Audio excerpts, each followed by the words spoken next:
Assalamualaikum warahmatullahi wabarakatuh. Halo semuanya, perkenalkan nama saya Marlina Eka Perdana, jurusan Gizi, Program Studi Gizi dan Dietetika, mahasiswi Poltekkes Kemenkes Mataram. Pada kesempatan kali ini, saya akan mempresentasikan makalah saya yang berjudul Hubungan Pancasila dengan Undang-Undang Dasar 1945. Makalah ini saya susun untuk memenuhi tugas mata kuliah Pancasila dan juga sebagai bentuk pemahaman saya terhadap pentingnya nilai-nilai dasar negara Indonesia dalam kehidupan berbangsa dan bernegara. Sebelum Indonesia merdeka, Pancasila belum tertulis secara formal, tetapi nilai-nilainya sudah hidup di tengah masyarakat. Nilai-nilai seperti gotong royong, musyawarah, rasa keadilan dan kemanusiaan sudah menjadi ciri khas bangsa Indonesia sejak dulu. Setelah proklamasi kemerdekaan, nilai-nilai luhur itu kemudian dirumuskan menjadi Pancasila sebagai dasar negara yang secara resmi termuat dalam pembukaan Undang-Undang Dasar 1945. Pancasila berperan penting sebagai pedoman moral dan arah bagi seluruh kebijakan negara. Namun, dalam praktiknya masih banyak tantangan yang dihadapi. Misalnya, kurangnya pemahaman terhadap nilai-nilai Pancasila di kalangan masyarakat, serta pengaruh globalisasi dan modernisasi yang bisa menggeser nilai-nilai kebangsaan itu. Karena itulah penting bagi kita untuk kembali memahami bagaimana hubungan antara Pancasila dan Undang-Undang Dasar 1945, serta bagaimana perannya dalam kehidupan sehari-hari. Makalah ini mempunyai 4 rumusan masalah utama. Yang pertama, bagaimana hubungan Pancasila dengan Undang-Undang Dasar 1945. Yang kedua, apa makna Pancasila sebagai dasar negara. Yang ketiga, bagaimana perjalanan nilai-nilai Pancasila dalam batang tubuh Undang-Undang Dasar 1945. Yang keempat, bagaimana implementasi nilai-nilai Pancasila dalam kebijakan negara, terutama di bidang ekonomi, sosial, dan budaya. Tujuannya adalah untuk memperdalam pemahaman kita mengenal peran Pancasila sebagai pedoman dalam penyelenggara kehidupan berbangsa dan bernegara. Yang pertama, hubungan Pancasila dengan Undang-Undang Dasar 1945. Pancasila memiliki hubungan yang sangat erat dengan pembukaan Undang-Undang Dasar 1945. Nilai-nilai Pancasila secara jelas tercermin dalam setiap alinea pembukaan Undang-Undang Dasar 1945. Alinea pertama menegaskan bahwa penjajahan di dunia harus dihapuskan karena tidak sesuai dengan nilai kemanusiaan yang adil dan beradab. Alinea kedua menjelaskan perjuangan panjang bangsa Indonesia untuk menjadi negara yang merdeka, bersatu, berdaulat, adil, dan makmur. Yang ketiga, alinea ketiga menunjukkan pengakuan terhadap kekuasaan Tuhan Yang Maha Esa yang mencerminkan sila pertama Pancasila. Selanjutnya ada alinea keempat mencantumkan langsung kelima sila Pancasila sebagai dasar negara serta menjelaskan tujuan nasional Indonesia. Dari sinilah kita dapat melihat bahwa pembukaan Undang-Undang Dasar 1945 dan Pancasila tidak bisa dipisahkan. Keduanya saling melengkapi dan saling menguatkan. Yang kedua yaitu Pancasila sebagai dasar negara memiliki makna yang sangat mendalam. Ia bukan hanya sebagai simbol atau ideologi, tetapi juga menjadi pedoman dalam setiap aspek kehidupan berbangsa. Setiap sila Pancasila memiliki makna dan nilai yang saling berkaitan. Yang pertama, ketuhanan Yang Maha Esa menjamin kebebasan beragama dan menegaskan bahwa bangsa Indonesia adalah bangsa yang religius.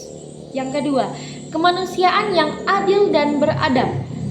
Artinya, mengajarkan kita untuk menghormati hak asasi manusia, menjunjung keadilan, dan menghadapi sesama. Yang ketiga, ada persatuan Indonesia, yang artinya mengingatkan kita untuk selalu menjaga keutuhan bangsa walau berbeda suku, agama, dan budaya. Yang keempat, kerakyatan yang dipimpin oleh hikmat kebijaksanaan dalam permusyawaratan perwakilan, yang mempunyai arti menegaskan pentingnya musyawarah dan pengambilan keputusan. Dan yang kelima, ada keadilan sosial bagi seluruh rakyat Indonesia, yang artinya menjadi tujuan akhir, yaitu kesejahteraan, dan pemerataan bagi semua. Kelima sila ini bukan hanya teori, tapi harus diterapkan dalam tindakannya, mulai dari kebijakan negara hingga perilaku masyarakat sehari-hari. Selanjutnya, penjabaran Pancasila dalam batang tubuh Undang-Undang Dasar 1945. Nilai-nilai Pancasila kemudian dijabarkan dalam batang tubuh Undang-Undang Dasar 1945 melalui berbagai pasal. Misalnya, pasal-pasal tentang hak asasi manusia mencerminkan sila kemanusiaan. Pasal 1 ayat 1 tentang bentuk negara mencerminkan persatuan Indonesia. Pasal 29 tentang kebebasan beragama menunjukkan penerapan sila pertama. Dan pasal 33 tentang ekonomi kerakyatan mencerminkan sila kelima, yaitu keadilan sosial bagi seluruh rakyat Indonesia. Jadi, Pancasila tidak hanya menjadi dasar ideologi, tetapi juga menjadi dasar hukum dalam kondisi negara kita.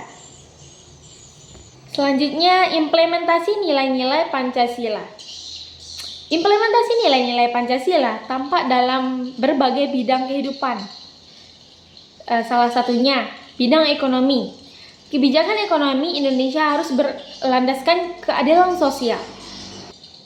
Itu berarti pembangunan ekonomi tidak boleh hanya menguntungkan sebagian pihak, tetapi harus memeratakan kesejahteraan seluruh rakyat Indonesia. Prinsip ini tampak jelas dalam pasal 33 Undang-Undang Dasar 1945 yang menegaskan bahwa perekonomian disusun sebagai usaha bersama berdasarkan asas kekeluargaan. Yang selanjutnya bidang sosial dan budaya. Dalam bidang sosial budaya, Pancasila mengajarkan nilai kemanusiaan, toleransi, dan persatuan. Pasal 29, 31, dan 32 Undang-Undang Dasar 1945 menegaskan pentingnya kebebasan beragama, hak pendidikan, dan pelestarian kebudayaan nasional. Dengan kata lain, Pancasila menjadi panduan agar masyarakat hidup rukun, berakhlak, dan menghargai keberagaman. Implementasi nilai-nilai diharapkan kita memperkuat karakter bangsa Indonesia di tengah-tengah derasnya arus globalisasi dan modernisasi. Simpulannya adalah, sebagai penutup saya bisa simpulkan bahwa Pancasila dan Undang-Undang Dasar 1945 memiliki hubungan yang tidak dapat dipisahkan. Pancasila adalah sumber nilai dari moral bangsa, sementara Undang-Undang Dasar 1945 menjadi dasar hukum yang mengatur seluruh kehidupan berbangsa, bernegara. Keduanya harus berjalan beriringan agar cita-cita bangsa Indonesia, yaitu keadilan, kemanusiaan, Keduanya harus berjalan beriringan agar cita-cita Indonesia, yaitu keadilan sosial, kemanusiaan, dan persatuan dapat terwujud. Sebagai generasi muda, kita punya tanggung jawab untuk sebagai generasi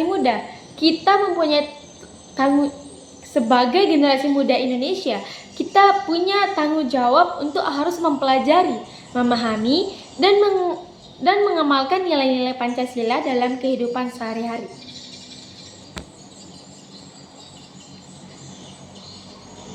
Dengan begitu, kita menjadi bagian dari generasi penerus yang tidak hanya cerdas, tetapi juga Dengan begitu, kita bisa menjadi bagian dari generasi penerus yang tidak hanya cerdas, tapi juga berkarakter dan berjiwa Pancasila. Terima kasih. Salam Pancasila. Bye.